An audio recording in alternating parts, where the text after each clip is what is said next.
드보라의 개선가. 사사기 5장 1절에서 12절 말씀입니다. 이날에 드보라와 아비노암의 아들 바락이 노래하여 이르되, 이스라엘의 용솔자들이 용솔하였고 백성이 즐거이 헌신하였으니 여호와를 찬송하라. 너희 왕들아 들으라. 통치자들아 귀를 기울이라. 나 곧 내가 여호와를 노래할 것이요 이스라엘의 하나님 여호와를 찬송하리로다. 여호와여, 주께서 세일에서부터 나오시고 에돔 들에서부터 진행하실 때에 땅이 진동하고 하늘이 물을 내리고 구름도 물을 내렸나이다. 산들이 여호와 앞에서 진동하니 저 시내 산도 이스라엘의 하나님 여호와 앞에서 진동하였도다. 아나세 아들 삼갈의 날에 또는 야엘의 날에는 대로가 비었고 길의 행인들은 오솔길로 다녔도다. 이스라엘에는 마을 사람들이 그쳤으니 나 드보라가 일어나 이스라엘의 어머니가 되기까지 그쳤도다. 무리가 새 신들을 택하였으므로 그때의 전쟁이 성문에 이르렀으나 이스라엘의 4만 명 중에 방패와 창이 보였던가. 내 마음이 이스라엘의 방백을 사모함은 그들이 백성 중에서 즐거이 헌신하였음이니 여호와를 찬송하라. 흰 나귀를 탄 자들, 양탄 자에 앉은 자들, 길에 행하는 자들아 전파할지어다. 활 쏘는 자들의 소리로부터 멀리 떨어진 물 깃는 곳에서도 여호와의 공의로우신 일을 전하라.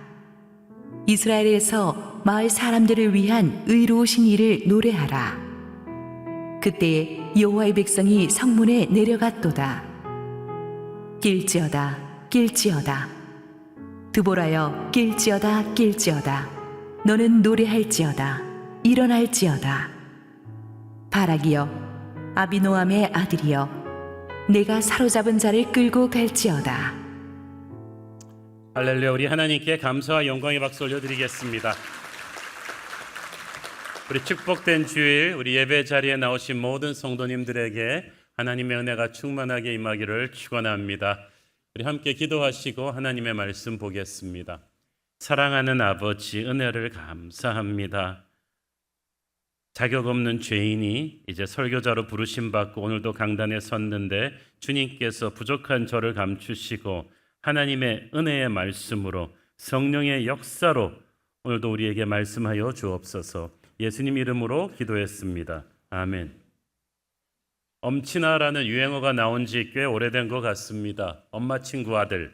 이 엄친아는 능력이나 외모나 집안 등 모든 면에서 이 완벽한 사람을 빗대어 이르는 말인데, 대부분 이제 부모가 자기 자식들을 좀 정신교육 시킬 때 옆에 집 아이를 이렇게 언급하는 데서 유래했죠.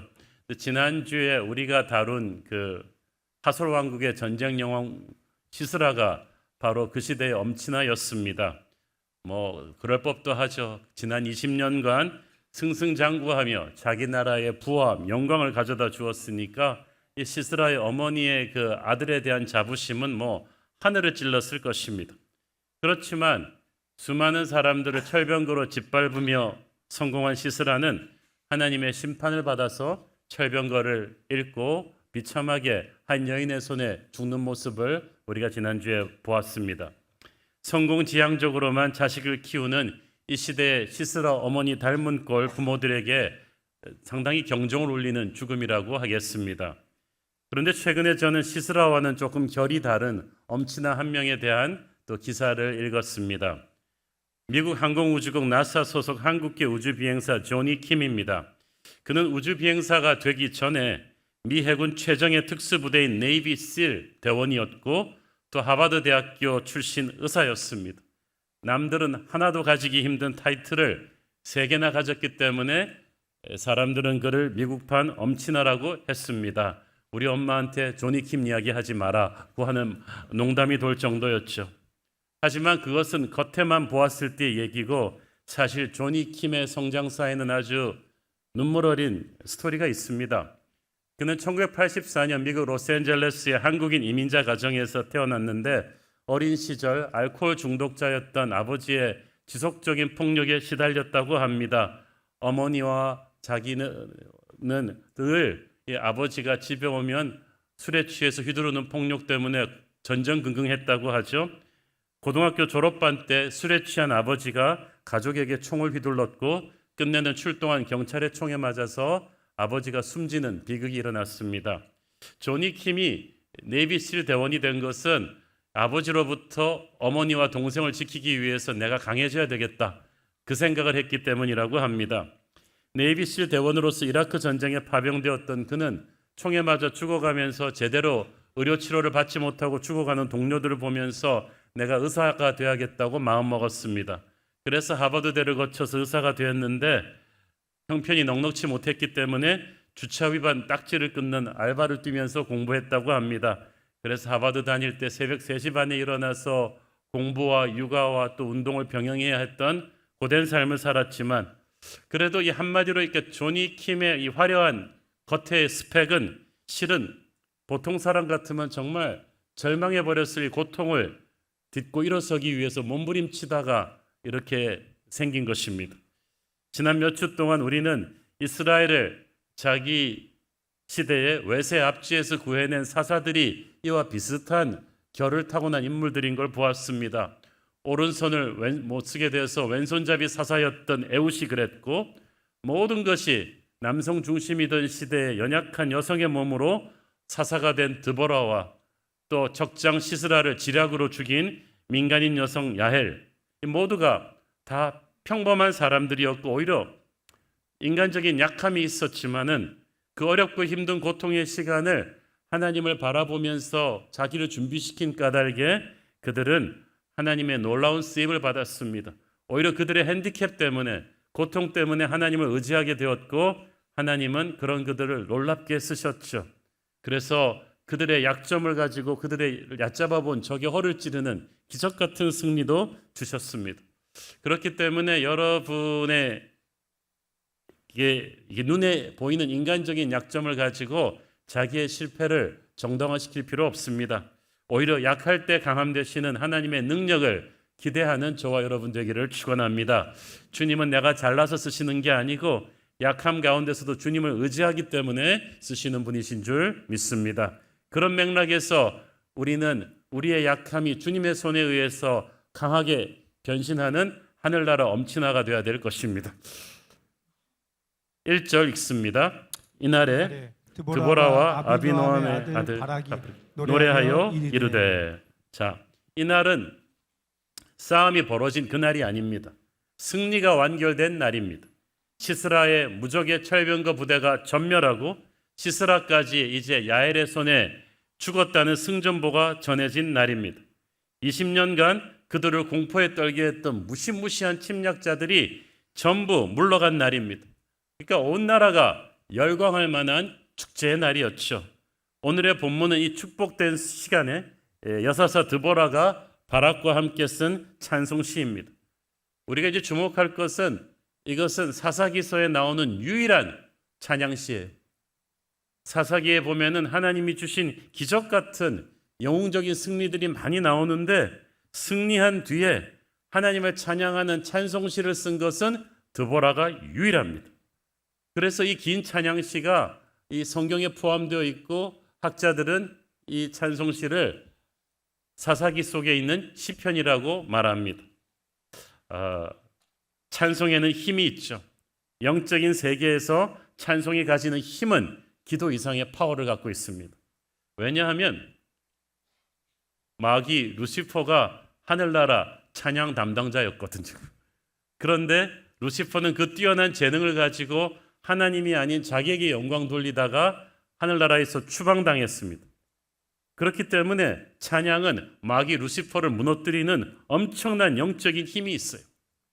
우리가 불평하고 원망해야 될 순간에 우리가 오히려 감사하고 찬양하는 순간 마귀가 떠나고 천사가 흠모하며 하나님께서 기뻐하십니다. 그러면 하늘의 문이 열리고 새로운 축복의 역사가 우리에게 또다시 일어나는 거죠.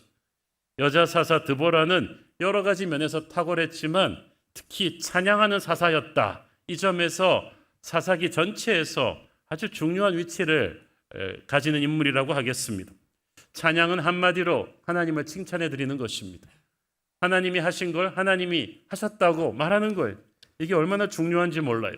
야고보서 5장에 보면 고난당하는 자는 기도할 것이요 즐거워하는 자는 찬송할 것이니라 그랬어요. 그렇죠. 고난당할 때 기도하는 건 맞는데 많은 사람들이 고난 중에서 기도해서 응답을 받은 뒤에 즐겁게 되면은 찬양하지 않고 자기들끼리 샴페인을 터뜨리며 자축합니다. 마치 자기 힘으로 그렇게 된 것처럼 그것은 하나님이 받으셔야 될 영광을 도둑질하는 거죠. 하나님이 기적을 주셨는데 그 기적의 혜택을 입은 하나님의 자녀들이 하나님께 영광을 돌리지 않는다? 그거야말로 마귀를 춤추게 하는 일이요 하나님을 슬프시게 하는 일입니다. 그리 되면 영적으로 여러분이 꽉 막혀버리게 될 거예요. 전투에서는 이겼어도 전쟁에서는 승리하지 못할 거예요. 따라서 기도 응답이 크면 클수록 우리는 때를 놓치지 말고 하나님께 찬양으로 영광을 돌려야 합니다. 은혜를 입었으면 그 은혜의 감격이 식기 전에 빨리 찬송의 보답을 드려야 되는 거예요. 그러므로 때에 맞는 찬양은 즉시 갚아야 될 영적인 부채와도 같습니다. 승리한 뒤에 찬양으로 마무리를 해야 영적인 세계에서 완전한 승리가 될 수가 있는 거예요. 하나님께서는 찬양으로 승리를 마무리하는 자에게 더 큰 역사와 축복을 부어 주십니다. 또한 이 찬송시는 신문 방송도 TV도 SNS 스마트폰도 없던 시절에 사람들이 대부분 글을 못 읽던 시절에 어떤 지역에서 일어난 사건을 그 사건을 경험하지 못한 여러 지역의 사람들에게 순식간에 퍼뜨리는 그런 효과가 있었어요. 대중가요 같은 것인데 사람들이 이 노래를 가르치고 배우고 또 자녀들이 부모 세대로부터 전해 들으면서 그 사건을 기록하는 거예요. 그래서 이스라엘뿐 아니라 이스라엘의 이웃 국가들까지도 하나님의 놀라운 일을 계속해서 입에서 입으로 전하라는 그런 의도가 이 드보라의 찬송시에 있었습니다. 이 찬송시의 내용을 쭉 보면 여러분 항상 시가 그렇듯이 논리적으로 이렇게 기승전결이 되어 있지를 않아요.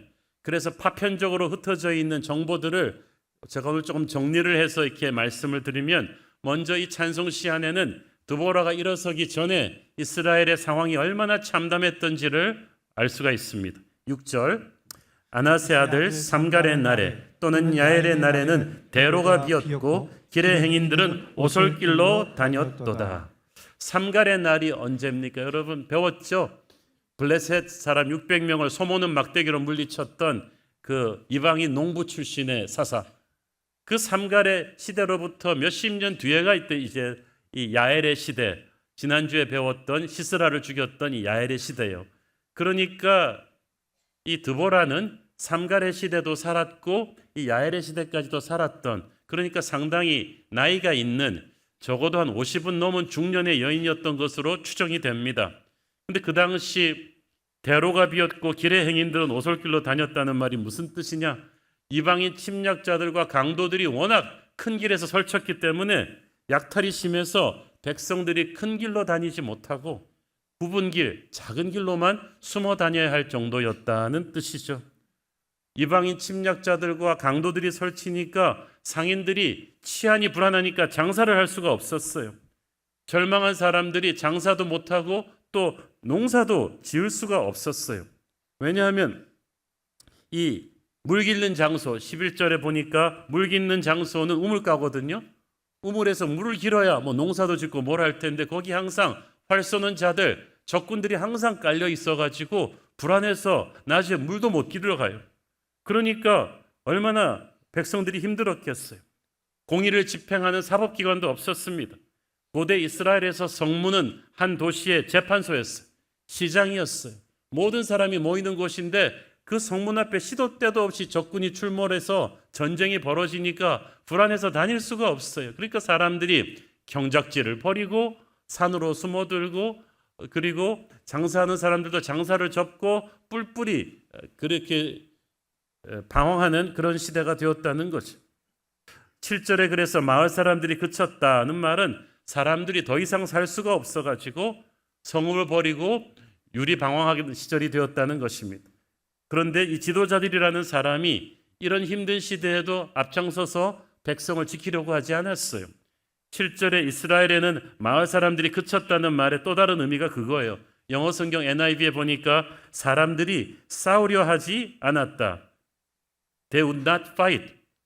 그 이스라엘 안에는 용기와 지혜를 가진 지도자가 없어가지고 사람들이 감히 이방인들, 침략자들에게 맞대거리할 생각을 못했다는 거예요. 지도자들은 타이틀은 있었지만 지도자의 역할을 못하니까 위엄을 상실했죠. 백성들은 더 이상 비겁한 자기 지파의 지도자들을 존경하지 않았습니다. 그러니까 상황은 더 악화일로로 치닫는 그런 시대였죠. 그런 상황이다 보니까 드보라가 바락과 함께 군사를 일으켰을 때 이스라엘의 군사력이 얼마나 미약했겠습니까? 8절 후반부에 보십시오. 이스라엘의 4만 명 중에 방패와 창이 보였던가? 원래 출동한 전투부대는 10,000명이나 됐지만은 그들을 서포트하는 민간인 지원병이 한 3만 명 돼서 4만 명이었던 것 같아요. 그런데 이들에게 방패와 창이 보였던가? 이 말은 이들은 형편없는 무기체제를 가지고 있었다는 뜻이죠. 아마 20년간 하솔의 압제에 시달리면서 전부 무장해제 당했을 것이고 무기가 있어도 훈련도 못 받았을 거예요. 그러므로 이 전쟁은 애시당초 하나님이 함께 하시지 않았으면 이길 수가 없는 싸움이었습니다. 그런데 이스라엘이 원래 이렇게 국력이 형편없는 나라가 아니었어요. 200년 전에 여호수아를 따라서 약속의 땅에 들어와서 전쟁할 때는 그 어떤 군대와 싸워도 지지 않는 무적의 군대였습니다. 그런 이스라엘이 200년도 안 돼서 이렇게 형편없이 약해지게 된 것은 8절 시작이 나오죠. 무리가 새 신들을 택하였으므로. 이스라엘이 가나안의 우상신들을 섬기면서 이 모든 비극이 시작된 거죠. 하나님의 보호하신의 손길이 떠나면서 이스라엘은 형편없이 그 누가 샌드백처럼 쳐도 꼼짝 못하는 그런 연약한 나라가 되었어요. 그래서 하나님께서는 군대가 일어나기 전에 드보라를 통해서 여선지자로 세우셔서 오랜 시간 하나님의 말씀부터 다시 선포하기 시작한 거예요. 이스라엘이 좀 정신 차리고 영적으로 정신 차리고 왜 이런 상황이 됐는지를 알게 하기 위해서. 그리고 때가 되니까 드보라는 거룩한 분노로 일어납니다. 저는 오늘 이 본문이 7절 말씀이 키버스 핵심 구절인데 우리가 함께 같이 읽어 보았으면 합니다. 이스라엘에는 마을 사람들이 그쳤으니 나 드보라가 일어나 이스라엘의 어머니가 되기까지 그쳤도다. 시스라 군대에게 무참히 짓밟히던 그 시절, 아무도 찍소리 못하고 비겁하게 숨만 죽이고 있던 그 시절에 힘 잘 쓰는 남자들도 용맹한 지파들도 평소에 나라의 어른이라고 하던 모든 사람들이 비겁하게 수그려 있던 그때 나 드보라가 일어났다. 그랬더니 그쳤도다. 그 말은 무슨 말이에요? 절망의 시대가 끝났다는 뜻입니다. 할렐루야. 여러분, 암흑의 시대는 언제 끝납니까? 우리가 불평하고 원망할 때 끝나는 게 아니라 하나님의 사람이 일어날 때 끝나는 줄 믿습니다. 저는 드보라가 일어났다는 말을 우리가 주목해야 한다고 생각합니다. 이거 일어나기로 하는 결정, 나서기로 하는 결정 쉽지 않습니다. 저는 드보라의 어린 시절이 어땠을까 한번 상상을 해봅니다.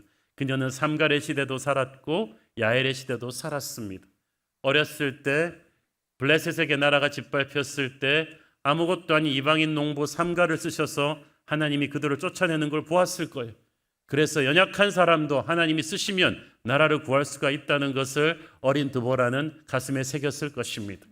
세월이 지나면서 이제는 새로운 압제자들, 하솔 왕국의 철병거들이 또 나라를 짓밟는 모습을 보면서 무기력하게 당하는 사랑하는 조국 이스라엘의 서러운 현실에 슬픔을 느꼈겠죠. 분노를 느꼈겠죠. 그렇지만 하나님의 때가 오기까지 드보라는 기다렸어요. 하나님은 그녀를 선지자로 말씀을 전하게 하시고 재판관으로 백성들의 존경을 받게 하시면서 이 빌드업을 시키신 거예요. 여러분을 하나님이 쓰실 때 하나님의 순간이 오기까지 하나님이 빌드업을 시키세요. 여러분의 실력을 쌓으시고 여러분의 영성을 준비시키시고 사람들에게 여러분이 인정받을 수 있도록 준비를 시킵니다. 그리고 하나님의 때가 이르르니까 드보라는 물러서지 않고 다음 데에 일어납니다. 드디어 민족의 운명을 건 전투를 지휘하게 되죠. 저는 일어났다는 이 결단이 우리에게 주는 바가 시사하는 바가 크다고 믿습니다. 19세기 중반에 미국 남부의 한 노예 시장에서 흑인 노예들이 짐승처럼 사고 팔렸습니다.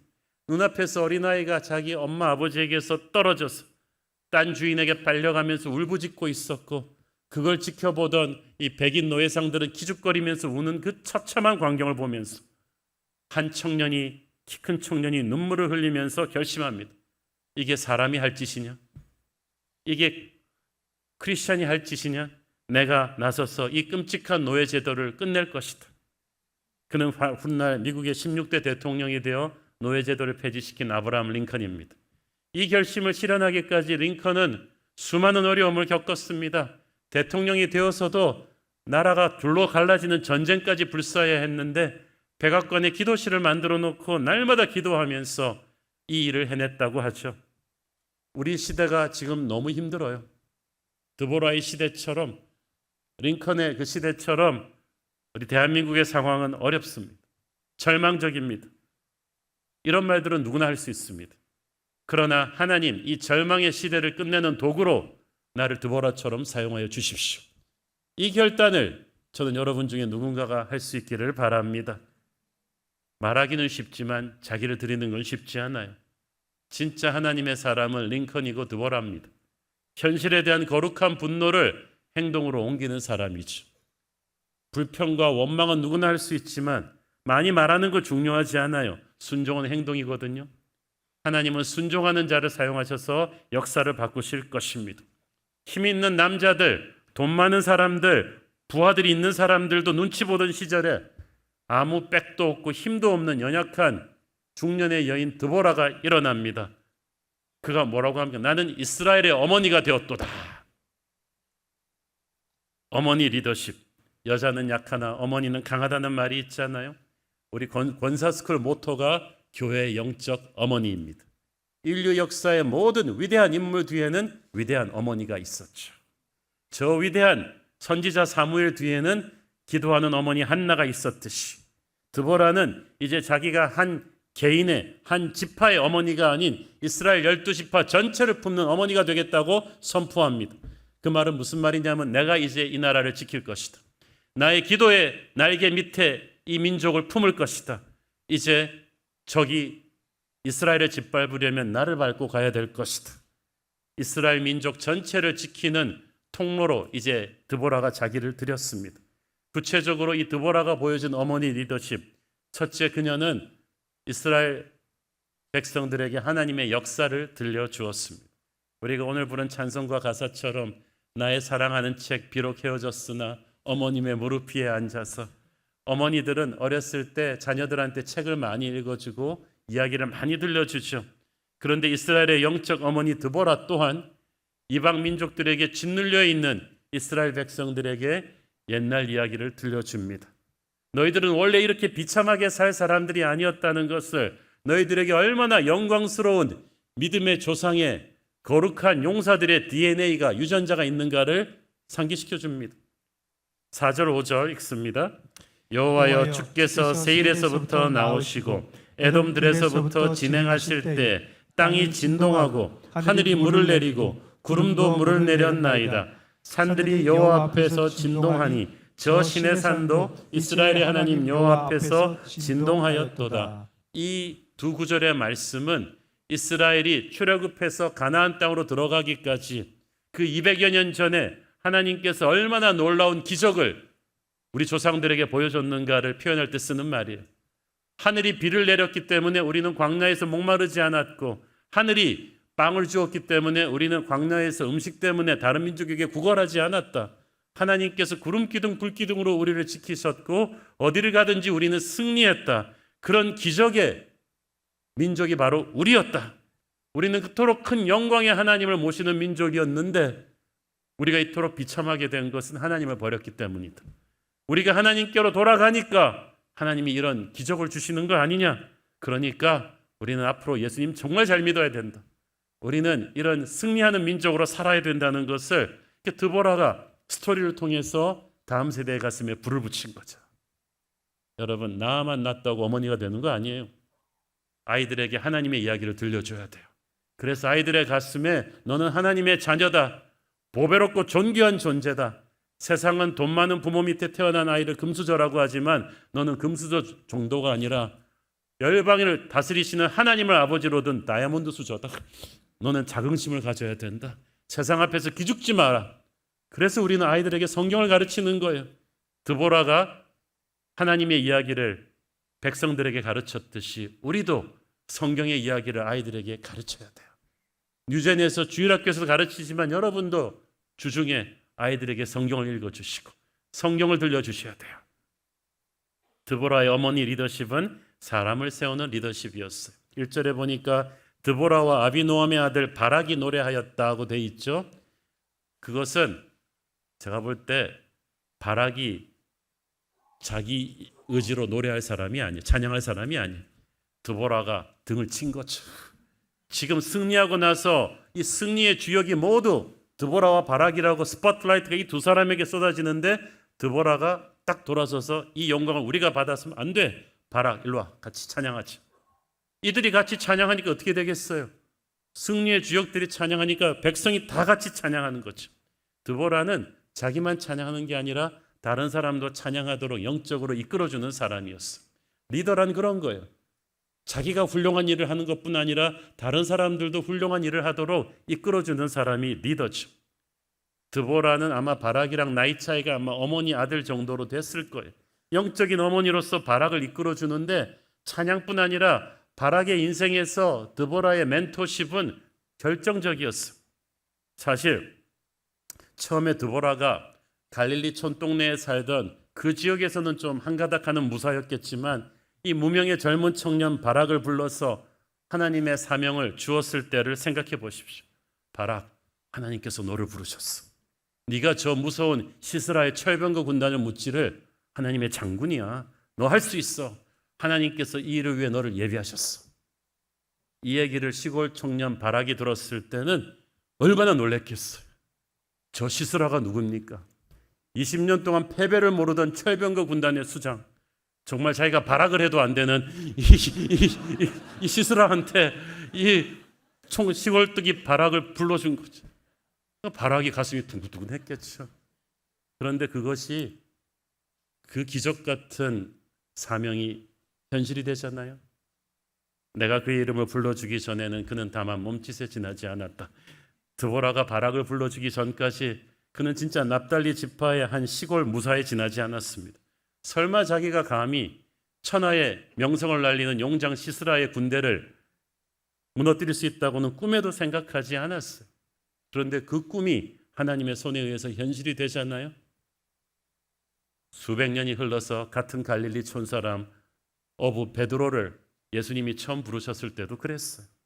처음 그를 주님이 부르셔서 너는 반석이야. 내가 이 반석 위에 교회를 세울 거야. 내가 너를 사람 낚는 어부 되게 하리라 했을 때 베드로가 얼마나 충격을 받았겠어. 어찌 그런 일이 나한테 있을 수 있겠습니까? 베드로도 바락도 처음 하나님의 부르심을 받았을 때는 충격이었습니다.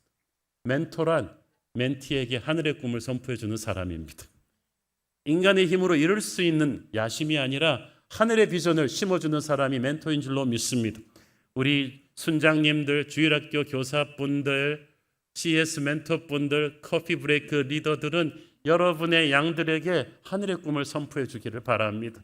지금 현실의 눈으로 보면 조금 안타깝지만 하늘의 꿈이 그를 통해서 이루어질 것이라는 믿음이, 그 믿음의 눈으로 봐야 돼요. 드보라는 바락에게 비전을 주었을 뿐 아니라 그 비전을 이룰 수 있도록 옆에서 도와주었어요. 바락은 젊고 힘이 있었지만 믿음이 약하거든요. 그러니까 드보라가 같이 가지 않으면 전쟁터에도 못 가겠다고 막 처음에는 몸을 사렸어요. 그런 바락을 드보라가 한심한 인간아 이러지 않았다는 거지. 그래, 내가 같이 갈게. 그래서 이 나이가 있는 연약한 여인의 몸으로 자기 제 몸 간수하기도 힘들잖아요. 그런데 전장터에 같이 갔다는 것은 바락을 돕기 위해 드보라도 목숨을 걸었다는 얘기죠. 아마 가는 도중에도 드보라는 떨고 있는 바락을 계속해서 격려해주고 위에서 기도해 주었을 거예요. 끝까지 드보라가 바락의 곁에서 기도해 주었기 때문에 바락과 그의 군대는 승리할 수 있었겠죠. 성령님을 영어 헬라어로 보혜사 페라클레토스라고 하는데 이는 바로 옆에 서서 도와주는 분이라는 뜻이에요. 드보라가 바락을 옆에서 돕듯이 성령께서는 지금도 우리의 옆에서 우리를 도우시는 줄 믿습니다. 우리에게 주신 하늘의 비전을 우리 힘으로는 감당할 수 없음을 알기 때문에 마귀가 조금만 흔들어대면 쓰러지는 우리의 약함을 아시기 때문에 주님께서 드보라를 바락 옆에 딱 붙이듯이 성령님을 우리 옆에 딱 붙어주셨어. 우리가 쓰러질 때마다 일으켜 주시고 포기하려 할 때마다 다시 용기를 주시는 줄 믿습니다. 드보라는 그런 바락의 영적인 어머니가 되어 주었어요. 우리도 드보라처럼 믿음이 약한 자 옆에 그런 어머니 같은 멘토가 되어야 될 줄로 믿습니다. 그들이 지금은 연약해요. 실수가 있어요. 그렇지만 인내하고 참아주며 붙들어주면 하나님께서 그들을 통해 역사를 이루실 것입니다. 우리도 누군가가 그렇게 믿어주었기 때문에 여기 있는 거잖아요. 드보라의 선한 영향력은 바락 한 사람에게서만 끝난 것이 아닙니다. 9절 읽습니다. 내 마음이 이스라엘의 방백을 사모함은 그들이 백성 중에서 즐거이 헌신하였음이니 여호와를 찬송하라. 여기서 방백은 전투에 참가한 이스라엘의 지도자들을 의미하는데 이들이 정말 헌신적으로 싸웠다는 거예요. 2절 또 읽습니다. 이스라엘의 영솔자들이 영솔하였고 백성이 즐거이 헌신하였으니 여호와를 찬송하라. 이스라엘의 영솔자들이 영솔하였다는 말은 무슨 말이에요? 지도자들이 이제 지도자답게 굴기 시작했다 이 뜻이에요. 지금까지는 지도자들이 자기 이름값을 못했어요. 백성들을 자기 자식같이 지키지 않았고 적군에 맞서 담대하게 나서지 못하는 비겁한 사람들이었는데 하나님의 사람 드보라가 서니까 순식간에 지도자들이 이름값 하기 시작했다. 지도자 노릇을 하기 시작했다는 거예요. 완전히 다른 사람이 된 거예요. 그러니까 백성들이 그걸 보고 또 즐거이 헌신한 거예요. 일반 백성들도 기쁨으로 전쟁에 참여합니다. 그동안 시스라의 군대가 워낙 강하니까 그토록 비참하게 당하면서도 감히 대항할 생각을 못하던 사람들이 드보라를 통해서 하나님의 말씀을 듣고 나니까 성령의 감동을 받으니까 달라졌어. 여러분 비겁하고 연약하던 사람도 오늘 성령 받으면 달라질 것입니다. 이젠 사자와 같은 용사들이 되었어요. 우리 아이가 달라졌어요가 아니라 이스라엘이 달라진 거죠. 영적 지도자의 헌신에는 전염성이 있습니다. 여러분의 헌신으로 성도들이 감동받고 다시 일어날 수 있는 그런 축복의 매개체가 되시기를 바랍니다. 여호와를 찬송하라. 드보라는 이제 백성들로 하여금 이 찬양 부대에 동참하게 합니다. 드보라를 통해서 비겁하게 도망다니던 이스라엘 지도자와 백성들이 강한 군대가 되더니 우상 숭배하던 그들이 이제 찬양하는 자가 돼요. 예배하는 자가 돼요. 각계각층의 사람들이 전부 다 드보라의 도전을 받습니다. 10절 읽습니다. 한나귀를 탄 자들, 양탄자에 앉은 자들, 길에 행하는 자들아 전파할지어다. 핀나귀를 타고 양탄자에 앉은 자들은 요즘으로 치면은 벤츠를 몰고 롤스로이스를 몰고 5성급 호텔에 자는 자들아, 이거 그렇죠? 사회 지도층을 말하는 거죠. 길에 행하는 자들은 서민들을 말하는 건데 다 상관없다. 빈부 귀천을 막론하고 모두 여호와의 승리를 선포한 데 동참하는 군사요 우리 찬양자들이 되자는 거죠. 그것이 이스라엘 너희들의 정체성이다라는 거예요. 드보라는 거기서 그치지 않고 이스라엘을 넘어서 이 찬양의 열기를 끌고 갑니다. 3절 읽습니다. 너희 왕들아 들으라, 통치자들아 귀를 기울이라. 나 곧 내가 여호와를 노래할 것이요 이스라엘의 하나님 여호와를 찬송하리로다. 여기서 왕들 통치자들은 이스라엘 주변의 모든 이웃나라 국가들에게 말하는 거죠. 다른 신들을 섬기는 이들에게 하나님께서 드보라를 통해 말씀하십니다. 이 기적 같은 승리를 보아라. 하나님은 너희 어떤 신들보다 강하시다. 너희들도 하나님을 예배하고 찬송하기를 바란다. 그 드보라는 벌써 세계 복음화를 위해서 복음을 전하고 있는 거예요. 저는 우리 새로운 교회가 열방을 깨우는 선교의 불쏘시개가 되기를 원합니다. 한국을 넘어서 아시아와 세계 곳곳에 하나님의 위대하심을 전하는 마지막 시대의 부흥을 선도하는 그런 교회가 되기를 원합니다. 마지막으로 드보라는 자기 자신을 영적으로 도전합니다. 12절 읽습니다. 깰지어다 깰지어다 드보라여 깰지어다 깰지어다 너는 노래할지어다 일어날지어다 바라기여 아비노함의 아들이여 네가 사로잡은 자를 끌고 갈지어다. 드보라가 스스로에게 wake up 깰지어다 깰지어다 이 말을 한 절에 무려 4번이나 반복하는 건 이것이 너무나 중요하다는 뜻이에요. 여기서 깰지어다는 히브리어 오르는 정말 뜨겁게 하다는 의미가 있어요. 흐리멍텅한 게 아니라 정신이 프레시하고 마음이 성령의 감동으로 불같이 뜨겁게 살아있는 상태를 말하는데 이 말이 주로 성전 안에서 예배를 섬기는 레위인들에게 쓰였어요. 항상 깨어 있어야 하나님의 음성에 바로바로 반응할 수 있기 때문이죠. 그런데 드보라가 지금 자기 자신에게 그렇게 깨어 있으라는 말을 4번이나 선포하는 까닭이 뭐겠습니까? 드보라가 지금 영적으로 잠자고 있는 사람 아니잖아요. 그렇지만 드보라는 지금 달리는 말의 채찍처럼 이미 하나님의 부르심에 응한 자기 자신이지만 승리한 자기 자신이지만 여기에 안주하지 말고 더 비상하라는 자기 스스로를 격려하는 메시지죠. 초심을 잃지 마라. 첫사랑을 잃지 마라. 긴장을 풀지 마라. 아직까지 하소로 멸망하지 않았다. 최후 승리까지 드보라 네가 먼저 깨어나야 된다는 거예요. 우리도 이처럼 자기 자신을 영적으로 깨워야 될 때가 있습니다. 특히 리더의 자리에 있는 사람은 다른 사람들이 이걸 해줄 수 없거든요. 다윗이 항상 스스로를 깨우는 시편을 많이 쓰잖아요. 내 영혼아 네가 어찌하여 낭망하며 네가 어찌하여 불안해하는가? 너는 하나님께 소망을 두어라.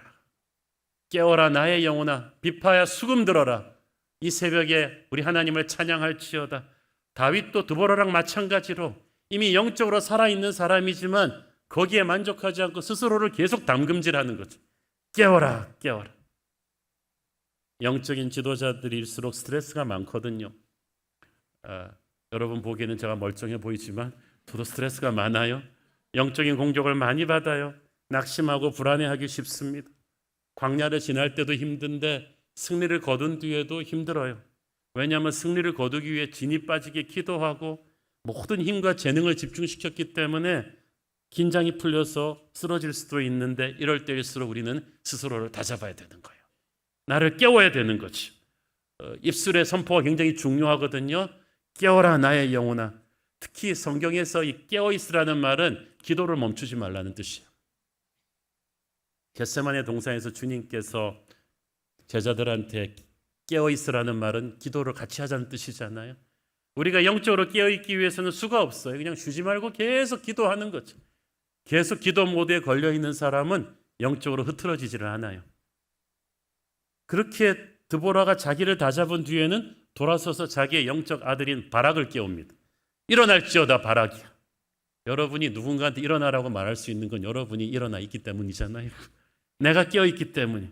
네가 사로잡은 자를 끌고 갈지어다. 전투는 이겼지만 아직 하솔 왕국과의 전쟁은 끝나지 않았다. 그러니까 이제부터 너는 사로잡은 자를 끌고 가라. 그 말은 무슨 말이에요? 이제 너가 승리자처럼 힘있게 싸워야 된다는 거예요. 이전에는 살아남기 위해서 비참하게 싸우는 전쟁이었다면 이제는 이긴 군대가 승리를 공고하게 하기 위해서 싸우는 전쟁이에요. 사로잡은 자를 끌고 가라는 것은 이제 승리하는 군대답게 자신감을 가지고 기도를 멈추지 말라는 뜻이죠. 우리가 영적인 전쟁에서도 그렇습니다. 우리는 주님의 십자가 은혜로 죄에서 자유함을 입었어요. 그렇다면 승리자답게 행동해야죠. 어둠의 군대를 압도하면서 살아야지 마귀의 눈치를 보면서 생존하기 위해서 살아서는 안 돼요. 우리는 생존하기 위해 존재하는 게 아니라 승리하기 위해 존재하는 교회인 줄 믿습니다. 어깨를 활짝 펴고 하나님께 찬양하는 인생이 돼야 돼요. 그러기 위해서 교회는 서로를 깨우는 그런 곳이어야 됩니다. 일어나라 주의 백성. 저는 우리가 서로를 비전의 눈을 가지고 봐야 된다고 생각해요. 목사님 일어나세요. 성도님 일어나세요. 우리는 이렇게 처져 있을 사람이 아닙니다. 우리는 이 시대의 여호수아처럼 드보라처럼 일어나서 민족을 살릴 그런 교회가 될 것입니다. 자매님 정신 차리세요. 형제님 힘을 내세요. 일어나라 주의 백성 빛을 발하라. 서로를 격려하고 도전하고 깨우는 그런 주님의 몸, 그것이 우리 새로운 교회인 줄로 믿습니다. 기도하겠습니다. 주님 은혜를 감사합니다. 마지막 시대에 자기를 깨우고 민족을 깨웠던 드보라처럼 우리도 절망적인 현실 앞엔 포기하지 말고 일어나 스스로를 깨우고 서로를 깨우게 하여 주옵소서. 예수님 이름으로 기도했습니다. 아멘.